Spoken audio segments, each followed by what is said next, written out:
नमस्कार दोस्तों, स्वागत है आपका आज के मुख्य समाचार में, जिसमें सबसे पहली और बड़ी खबर में आपको बताएंगे कि चीन ने ऐसी क्या चीज़ दी कि पाकिस्तान, श्रीलंका और बांग्लादेश सब हो गए बर्बाद। भारत से पंगा लेना पड़ा भारी। खबर में आगे जिक्र होगा कि ऐसा आंदोलन की कंगाल हो जाएगी पाकिस्तानी सेना। इमरान की पीटीआई ने अपनाया क्या हथकंडा, आपको बताएंगे। खबर में आगे जिक्र होगा कि पाकिस्तान अब कहीं का नहीं रहा। इंडियन नेवी को मिला समुद्र का शेर INS सुशील, तो घबराए पाकिस्तानी एक्सपर्ट, दी चेतावनी।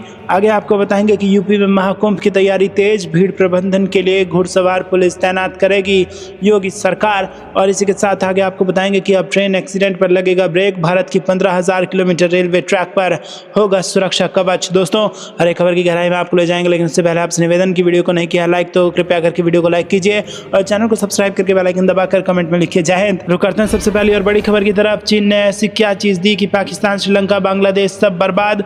भारत से पंगा लेना पड़ गया भारी। जी हाँ दोस्तों, आपको बता दें कि चीन के खतरनाक मंसूबे अब दुनिया को दिखने लगे हैं।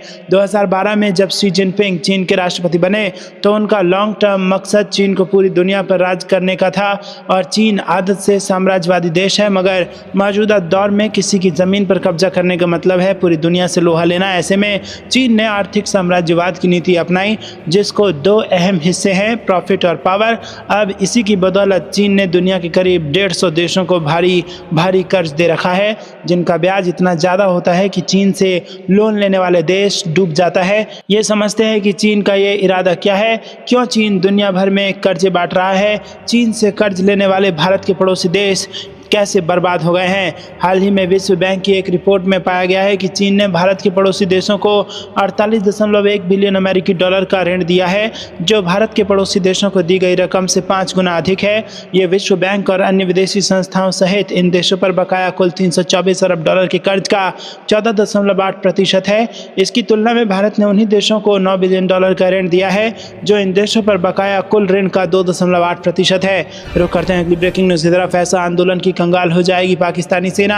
इमरान की पीटीआई ने अपनाया यह हथकंडा। जी हाँ दोस्तों, आपको बता दें कि इतिहास में पहली बार पाकिस्तानी नागरिक पाकिस्तानी सेना से जुड़े कारोबार का बायकॉट कर रहे हैं। ऐसे कई अभियान पूर्व प्रधानमंत्री इमरान खान की रिहाई की मांग को लेकर इस्लामाबाद के डी चौक पर हुई गोलीबारी की घटना के बाद तेज हुआ। इस घटना के बाद सोशल मीडिया पर नागरिकों ने पाकिस्तानी सेना पर गंभीर सवाल उठाए और उन्हें गोलीबारी का दोषी ठहराया। इतना ही नहीं, बल्कि गोली क्यों चलाई गई जैसे हैशटैग सोशल मीडिया पर सबसे ज़्यादा ट्रेंड कर रहा है। यही कारण है कि इस तरह के मुद्दों को राष्ट्रीय स्तर पर चर्चा का केंद्र बना दिया गया। गोलीबारी की घटना के बाद पाकिस्तान तहरीक-ए-इंसाफ नेता और अमेरिका में इमरान खान के करीबी सहयोगी शहबाज गिल ने एक बयान जारी किया। गिल ने पाकिस्तानियों से सेना द्वारा प्रबंधित व्यवसायों से जुड़े उत्पादों का बहिष्कार करने का ऐलान किया। इनके इस बयान ने जन समर्थन को बढ़ावा दिया और बहिष्कार अभियान को और तेज कर दिया। वहीं सोशल मीडिया पर लोगों की व्यापक भागीदारी ने भी इस आंदोलन को और मजबूत किया है। रुक करते हैं अगली ब्रेकिंग न्यूज़ की तरफ। पाकिस्तान अब कहीं का नहीं रहा। इंडियन नेवी को मिला समुद्र का शेर INS सुशील, तो घबराए पाकिस्तानी एक्सपर्ट, दी चेतावनी। जी हाँ दोस्तों, आपको बता दें कि भारत की नेवी को रूस से युद्धपोत INS सुशील मिल गया है। गाइडेड मिसाइल युद्धपोत INS सुशील को सोमवार को रूसी शहर कैलिनिनग्राद में भारतीय नौसेना को सौंपा गया। इंडियन नेवी को रूस में बना ये खास युद्धपोत मिलने पर पाकिस्तान के राजनीतिक टिप्पणीकार कमर चीमा ने कहा कि भारत ने एक तरह से मैसेज दे दिया है कि हम तैयार हैं। चीमा ने कहा कि भारत ने पाकिस्तान और चीन को संदेश दिया है तो चीन की नेवी मजबूत भी है, लेकिन पाकिस्तान तो मुकाबले से ही बाहर दिख रहा है। कमर चीमा ने कहा कि इंडियन नेवी को आखिरकार INS सुशील मिल गया है। भारत कहता है कि ये चीन के खतरे को ध्यान में रखते हुए लिया गया है, लेकिन हमें ना भूलें कि पाकिस्तान भी उनके निशाने पर है। भारत ने ये इसलिए किया है क्योंकि इंटरनेशनल बॉर्डर्स पर उसके सामने कई चुनौतियां हैं और उसे समुद्र में अपनी ताकत बढ़ाने पर ध्यान देना है। ये भी इसी देश में एक कदम है। रुक करते हैं अगली ब्रेकिंग न्यूज़ की तरफ। यूपी में महाकुंभ की तैयारी तेज, भीड़ प्रबंधन के लिए घुड़सवार पुलिस तैनात करेगी योगी सरकार। जी हाँ दोस्तों, उत्तर प्रदेश सरकार दुनिया के सबसे बड़े धार्मिक समागमों में से एक में भीड़ को प्रभावी ढंग से प्रबंधित करने के लिए महाकुंभ के दौरान विशेष रूप से प्रशिक्षित घुड़सवार पुलिस तैनात करेगी। घोड़ों पर सवार पुलिस अधिकारी पैदल ही नियमित पुलिस की पहुंच से दूर इलाकों में गश्त करेंगे ताकि लाखों श्रद्धालुओं की आवाजाही सुचारू हो सके। एक बयान में राज्य सरकार ने कहा कि इस पहल का समर्थन करने के लिए भारतीय, अमेरिकी और अंग्रेजी नस्लों के 130 घोड़ों और 166 पुलिसकर्मियों को तैनात किया गया है। 166 पुलिसकर्मियों में घोड़ों की देखभाल के लिए 35 कर्मचारी शामिल हैं। उत्तर प्रदेश के पुलिस महानिदेशक प्रशांत कुमार ने कहा कि श्रद्धालुओं को नुकसान पहुंचाए बिना भीड़ को प्रभावी ढंग से प्रबंधित करने के लिए घोड़ों को विशेष प्रशिक्षण दिया गया है। रुक करते हैं अगली ब्रेकिंग न्यूज़ की तरफ। अब ट्रेन एक्सीडेंट पर लगेगा ब्रेक। भारत की 15,000 किलोमीटर रेलवे ट्रैक पर होगा सुरक्षा कवच। जी हाँ दोस्तों, सुरक्षित और अधिक कुशल ट्रेन यात्राओं की तलाश में भारतीय रेलवे ने एक अत्याधुनिक स्वचालित ट्रेन सुरक्षा प्रणाली कवच का अनावरण किया है, जो स्वदेशी तकनीक में एक सफलता का प्रतिनिधित्व करता है। कवच को ट्रेन संचालन के लिए उच्चतम सुरक्षा मानकों को सुनिश्चित करते हुए सुरक्षा की एक मजबूत परत प्रदान करने के लिए डिजाइन किया गया है। प्रतिष्ठित सेफ्टी इंटीग्रिटी लेवल 4 से प्रमाणित कवच इसकी असाधारण विश्वसनीयता का प्रमाण है। रेल मंत्री अश्विनी वैष्णव ने संसद में बताया कि 10,000 लोकोमोटिव और 15,000 किलोमीटर रेलवे ट्रैक पर कवच का काम चालू हो चुका है। बहुत विनम्रता से कह रहा हूं कि विकसित देशों ने जो काम 20 साल में किया, उतना काम भारत ने 5 साल में किया है। उन्होंने बताया कि कवच लगने से 10 किलोमीटर दूर का सिग्नल ड्राइवर को कैबिन में मिल जाएगा। रुक करते हैं ब्रेकिंग न्यूज़ की तरफ। 1 जनवरी 2025 से शुरू होगी वन नेशन वन सब्सक्रिप्शन योजना। 1.8 करोड़ छात्रों को होगा फायदा। जी दोस्तों, केंद्र सरकार ने वन नेशन वन सब्सक्रिप्शन नाम से पहल शुरू की है। इस योजना के तहत देश भर के 1.8 करोड़ छात्र और रिसर्च को फायदा मिलेगा और वो 1 जनवरी 2025 से दुनिया की टॉप रिसर्च पत्रिकाओं को फ्री एक्सेस कर पाएंगे। यह फायदा सरकार से मान्यता प्राप्त और चलाई जा रही वित्त पोषित विश्वविद्यालयों, IIT और अन्य उच्च शिक्षण संस्थाओं के छात्रों को दिया जाएगा। पहले चरण में 13,400 से अधिक अंतर्राष्ट्रीय जर्नल्स तक छात्रों को मुफ्त पहुंच दी जाएगी। इन जर्नल्स में विज्ञान, प्रौद्योगिकी, इंजीनियरिंग, चिकित्सा, सामाजिक विज्ञान और मानविकी जैसे विषयों पर रिसर्च उपलब्ध होगा। देश के 6,380 उच्च शिक्षण संस्थान, जिनमें 451 राज्य विश्वविद्यालय, 4,864 कॉलेज और 172 राष्ट्रीय महत्व के संस्थान शामिल हैं, उन्हें इस योजना से फायदा होगा। और एल्सेवियर, स्प्रिंगर, नेचर और विलेज जैसे 30 प्रमुख प्रकाशकों के जर्नल्स इन योजना का हिस्सा होंगे। दोस्तों, रुक करते हैं अगली ब्रेकिंग न्यूज़ की तरफ। अविश्वास प्रस्ताव पर जेपी नड्डा का फूटा गुस्सा। जी हाँ दोस्तों, राज्यसभा सभापति जगदीप धनखड़ और विपक्षी दलों के नेताओं के बीच टकराव चरम पर पहुंच गया है। विपक्ष ने धनखड़ को उनके कार्यकाल से हटाने के लिए अविश्वास प्रस्ताव का नोटिस दिया है। इस पर केंद्रीय मंत्री जेपी नड्डा ने विपक्ष पर निशाना साधते हुए कहा कि इसकी सभी को निंदा करनी चाहिए। उन्होंने कभी भी आसन का सम्मान नहीं किया। वहीं सभापति ने हंगामे के चलते 12 दिसंबर तक के लिए कार्रवाई स्थगित कर दी है। दोस्तों, आपको बता दें कि जेपी नड्डा ने आगे कहा कि पिछले 2 दिनों से हमारे लोग इस बात को उठा रहे हैं कि सोरोस और कांग्रेस का क्या संबंध है, या सोरोस और सोनिया गांधी का क्या संबंध है। देश के आंतरिक और बाहर का सवाल है। दोस्तों, ये हमारे देश की संप्रभुता पर भी प्रश्नवाचक चिन्ह है। दोनों के बीच के संबंधों पर बात होनी चाहिए। हम आम लोगों के लिए प्रतिबद्ध हैं। मैं इस विषय को 2 दिन से रख रहा हूं। हमारे लोग भी इस बात के लिए सहमत हैं कि इस पर बात होनी चाहिए। उन्होंने आगे कहा कि मुद्दे को भटकाने के लिए बहुत कोशिश कर रहे हैं, इसलिए ही ये सभापति के प्रति अविश्वास प्रस्ताव लाने का प्रयास कर रहे हैं। सभापीठ के खिलाफ अविश्वास प्रस्ताव लाना देश की संप्रभुता के मुद्दे पर से राष्ट्र का ध्यान हटाने की योजना है। इसकी सभी को भत्सना करनी चाहिए। उन्होंने कभी भी सभापीठ का सम्मान नहीं किया। रुक करते हैं ब्रेकिंग न्यूज़ की तरफ। 3 महीने में नए आपराधिक कानूनों पर पूरी तरह अमल सुनिश्चित करें, समीक्षा बैठक में बोले अमित शाह। जी हाँ दोस्तों, यहाँ पर केंद्रीय गृह मंत्री अमित शाह ने कहा कि प्रधानमंत्री नरेंद्र मोदी के नेतृत्व में लाए गए 3 नए आपराधिक कानून नागरिकों के अधिकारों के रक्षक और न्याय की सुगमता का आधार बन रहे हैं। उन्होंने हरियाणा से कहा कि वो 31 मार्च 2025 तक तीनों नए आपराधिक कानून पर 100% अमल सुनिश्चित करें। गृह मंत्री शाह मंगलवार को नई दिल्ली में हरियाणा के मुख्यमंत्री नायब सिंह सैनी की मौजूदगी में नए आपराधिक कानूनों के कार्यान्वयन पर समीक्षा बैठक उन्होंने की और अध्यक्षता कर रहे थे। बैठक में हरियाणा में पुलिस, जेल, कोर्ट, अभियोजन और फॉरेंसिक से संबंधित विभिन्न नए प्रावधानों के कार्यान्वयन और वर्तमान स्थिति की समीक्षा की गई है। इस बैठक में केंद्रीय गृह सचिव, हरियाणा के मुख्यमंत्री के मुख्य प्रधान सचिव, राज्य के मुख्य सचिव और पुलिस महानिदेशक समेत कई वरिष्ठ अधिकारी उपस्थित थे। दोस्तों रुक करते हैं अगली ब्रेकिंग न्यूज़ की तरफ। बांग्लादेश को 48 घंटे में परास्त कर सकते हैं प्रधानमंत्री मोदी, नीलेश राणे का बयान। जी दोस्तों, शिवसेना विधायक नीलेश राणे ने मंगलवार को दावा किया कि बांग्लादेश में हमलों का सामना कर रहे हिंदुओं को भारत बचाएगा और प्रधानमंत्री नरेंद्र मोदी पड़ोसी देश को 48 घंटे में परास्त कर सकते हैं। बांग्लादेश में अल्पसंख्यक हिंदुओं पर अत्याचार के विरोध में महाराष्ट्र के सिंधुदुर्ग जिले में आयोजित एक रैली को संबोधित करते हुए राणे ने कहा कि भारत को हर रोज चारों तरफ से घेरा जा रहा है। उन्होंने कहा कि हिंदू समुदाय के पास सिर्फ एक देश है, भारत। दोस्तों आपको क्या कुछ लगता है कमेंट में जरूर बताइए। वीडियो को लाइक नहीं किया तो लाइक जरूर कीजिएगा। रुक करते हैं अगली ब्रेकिंग न्यूज़ की तरफ। आंतरिक मामलों में हस्तक्षेप न करे भारत, बांग्लादेश ने दिखाई अकड़, तुरंत मिला करारा जवाब। जी दोस्तों, भारतीय विदेश सचिव विक्रम मिस्री बांग्लादेश दौरे पर हैं। इस दौरान उन्होंने अपने बांग्लादेशी समकक्ष के साथ विदेश सचिव स्तर की बैठक की। बैठक में कई मुद्दों पर बातचीत हुई, जिसमें बांग्लादेश में हिंदुओं पर हमले और अगरतला में बांग्लादेशी मिशन पर हमले भी शामिल हैं। इस बैठक के बाद बांग्लादेशी विदेश सचिव जसीमुद्दीन ने कहा कि ढाका ने नई दिल्ली से बांग्लादेश के आंतरिक मामलों में हस्तक्षेप न करने को कहा है। उन्होंने कहा कि हमने कहा कि बांग्लादेश में सभी धर्मों के लोग स्वतंत्र रूप से अपने धर्म का पालन करते हैं। यह हमारा आंतरिक मामला है, हमारे आंतरिक मामलों पर टिप्पणी करने की अपेक्षा नहीं की जाती है। हम अन्य देशों के लिए ऐसा नहीं करते हैं। भारतीय विदेश सचिव विक्रम मिस्री ने भी बैठक में बांग्लादेश में अल्पसंख्यकों की सुरक्षा को लेकर अपनी चिंता जताते हुए सांस्कृतिक, धार्मिक और राजनयिक संपत्तियों पर हमलों की खेदजनक घटनाओं का मुद्दा उठाया। अगस्त में प्रधानमंत्री शेख हसीना की सरकार के अपदस्थ होने के बाद भारत की ओर से ये पहला उच्च स्तरीय दौरा है। मिस्री ने अवगत कराया कि नई दिल्ली की इच्छा ढाका के साथ सकारात्मक, रचनात्मक और पारस्परिक रूप से लाभप्रद संबंध बनाने की है।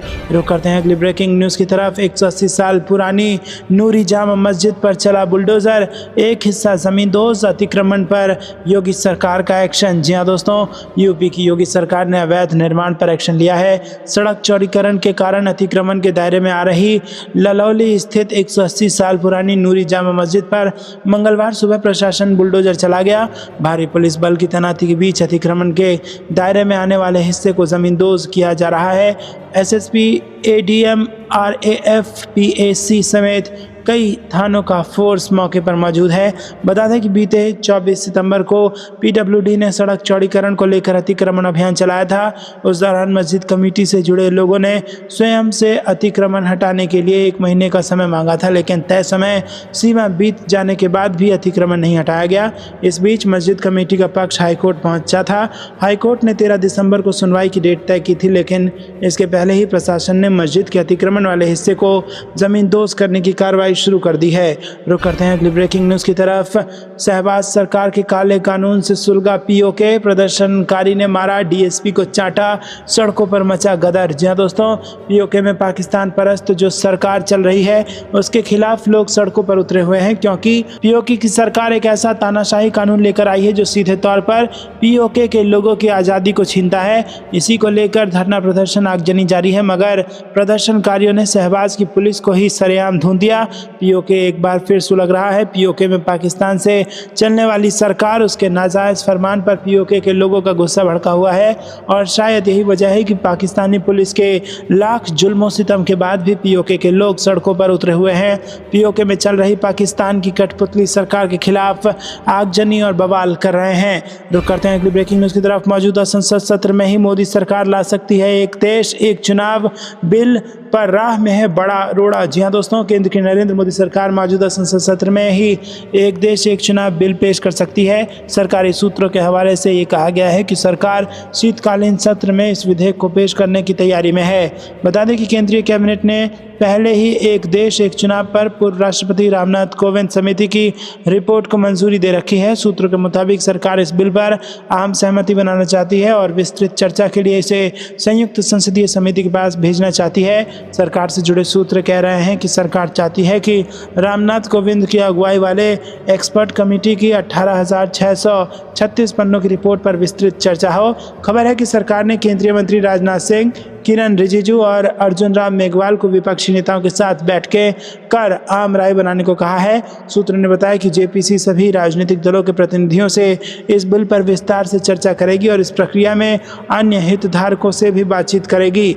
रुक करते हैं अगली ब्रेकिंग न्यूज़ की तरफ। नए साल में लोगों को तोहफा, शुरू हो सकता है स्टारलिंक सर्विस, एक्शन मोड में भारत सरकार। जी हाँ दोस्तों, इंटरनेट यूजर्स के लिए एक अच्छी खबर है। रिपोर्ट की माने तो अगले साल तक देश के लाखों लोगों को सैटेलाइट बेस्ड इंटरनेट कनेक्टिविटी मिलने लग जाएगी। दूरसंचार विभाग और भारतीय दूरसंचार नियामक प्राधिकरण देश भर के यूजर्स तक इंटरनेट पहुंचाने के लिए एक्टिवली काम कर रहा है। इसके लिए एयरटेल, जियो, अमेजॉन और एलन मस्क की स्टारलिंक जैसी इंटरनेट कंपनियों के लिए सैटेलाइट सेवाओं को आसान बनाने के लिए बदलाव प्रस्तावित किए जा रहे हैं। दूरसंचार विभाग अपने नियमों में अपडेट पर विचार कर रहा है। इससे इन कंपनियों को कुछ सख्त रूल से बचने में मदद मिल सकती है। सैटेलाइट इंटरनेट देने वाली कंपनियों को ज़्यादा प्रतिबंधों के बिना सैटेलाइट डिश इंस्टॉलेशन करने की परमिशन दी जा सकती है। फिलहाल ये चारों कंपनियां भारत में सैटेलाइट इंटरनेट लॉन्च करने की दौड़ में हैं। उन्हें सरकार के साथ अपने विचार और फीडबैक शेयर करने के लिए कहा गया है। रुक करते हैं अगली ब्रेकिंग न्यूज़ की तरफ। सरकार की नई योजना से रोजगार में बड़ा उछाल, 8,910 करोड़ रुपए के निवेश को मिली मंजूरी। जी हाँ दोस्तों, भारत सरकार की प्रोडक्शन बेस्ड इंसेंटिव योजना के तहत फूड प्रोसेसिंग इंडस्ट्री में रोजगार का बड़ा अवसर सामने आया है। 31 अक्टूबर 2024 तक इस योजना के अंतर्गत कुल 2.89 लाख से अधिक नौकरियां उत्पन्न की जा चुकी हैं।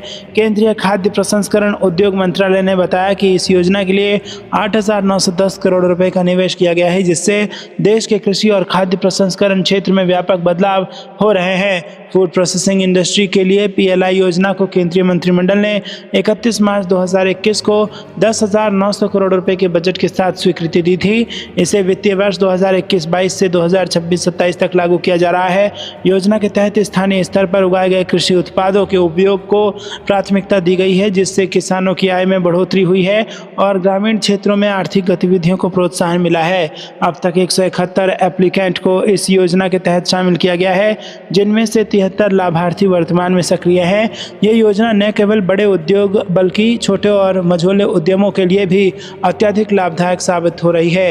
रुक करते हैं अगली ब्रेकिंग न्यूज़ की तरफ। नई उड़ान भर रहा नए भारत का नया यूपी। सीएम योगी ने दी जेवर एयरपोर्ट पर पहली लैंडिंग की मंजूरी। जी हाँ दोस्तों, मुख्यमंत्री योगी आदित्यनाथ ने नोएडा इंटरनेशनल एयरपोर्ट पर पहली बार विमान उतरने की बधाई दी। मुख्यमंत्री योगी आदित्यनाथ ने अपने सोशल मीडिया अकाउंट एक्स पर पोस्ट किया कि आज का दिन देश और उत्तर प्रदेश के लिए ऐतिहासिक है।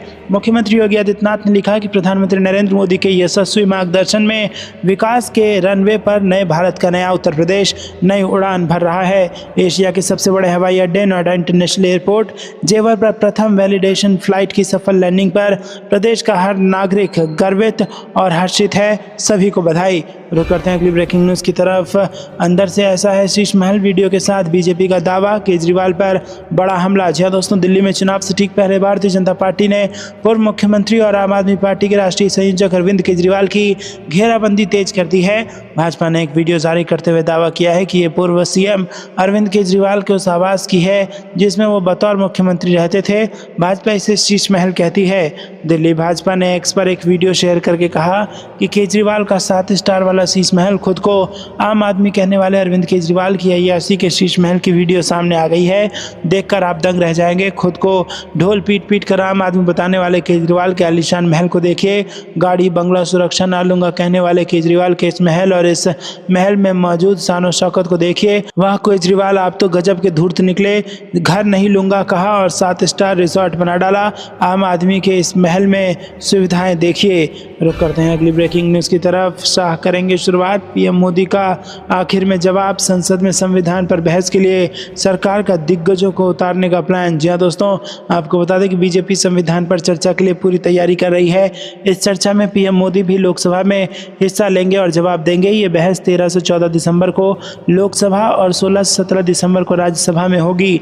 बीजेपी का मकसद संविधान पर अपनी प्रतिबद्धता दिखाना और विपक्ष पर हमला करना है।